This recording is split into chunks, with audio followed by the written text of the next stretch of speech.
La résurrection, recueil sur la foi musulmane.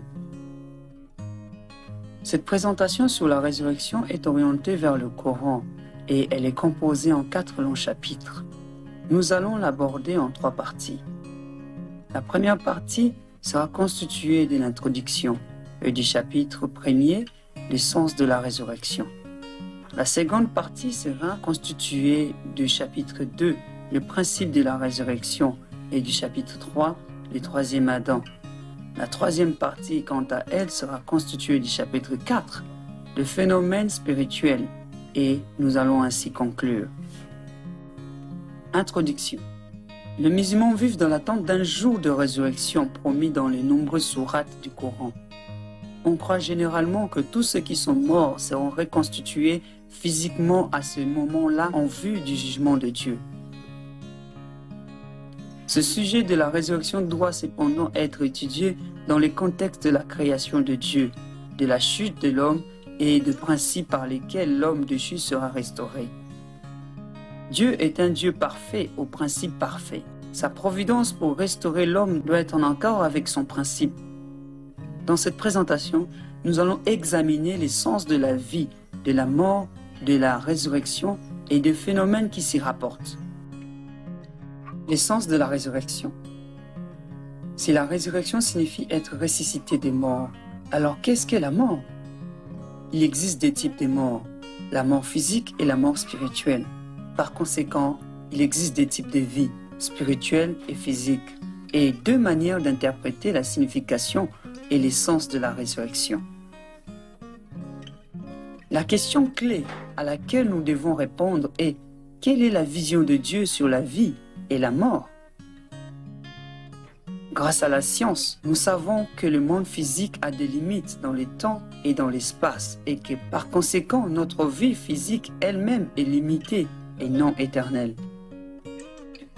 Dans le chapitre de la création, il a été expliqué que la vie physique de l'homme est essentielle pour la croissance de son esprit jusqu'à sa perfection. À cause de la chute, l'homme n'a pas réussi à atteindre son but sur la terre. Il n'a pas réussi à s'unir à Dieu et il n'a pas réussi à unir son esprit et son corps.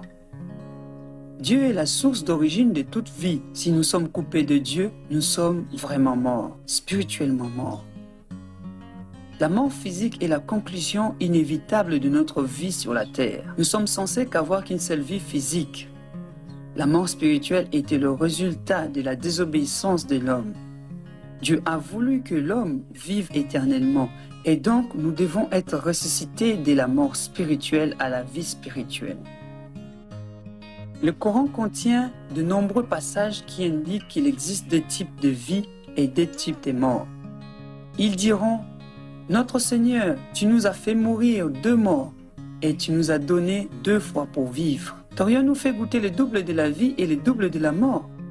Comment peux-tu me croire en Dieu alors que tu étais mort et qu'il t'a donné vie, puis il vous fera mourir, puis il vous donnera la vie, puis vers lui vous serez ramenés? La première mort est la mort physique, la seconde est spirituelle. Et la première vie est la vie physique, la seconde est spirituelle, signifiant l'unité avec Dieu. La seconde mort peut être vécue alors que l'homme est encore vivant physiquement. Et ceux qui invoquent en dehors de Dieu n'ont rien créé, et eux-mêmes sont créés morts, pas vivants, et ne savent pas quand ils seront ressuscités. Disputons avec toi au sujet de la vérité après qu'elle fut devenue claire, comme si elles étaient conduites à la mort avec leurs yeux grands ouverts. La mort spirituelle peut également être vécue par le moi spirituel de l'homme dans le monde des esprits. Et la mort vient sur lui de tous côtés. Pourtant, il ne peut pas mourir, et encore au-delà de lui est un dur châtiment. Quiconque vient à son Seigneur en pécheur attend pour lui la géhenne où il ne mourra ni ne vivra. Ce passage montre qu'en tant qu'esprit, l'homme ne peut pas cesser d'exister, mais en même temps, il peut être spirituellement mort à cause de son péché. La seconde vie est la vie spirituelle qui vient de l'unité avec Dieu. Et ne dites pas de ceux qui ont été tués du chemin de Dieu, ils sont morts. Ils vivent plutôt, mais vous n'êtes pas au courant.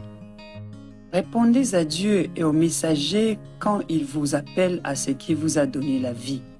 Nous vous avons ressuscité après votre mort. Comment ne croyez-vous pas en Dieu alors que vous étiez mort et qu'il vous a donné la vie? Dans notre position de séparation d'avec Dieu, que nous appelons la mort spirituelle, nous devons être ressuscités afin d'atteindre la vie éternelle et spirituelle avec Dieu.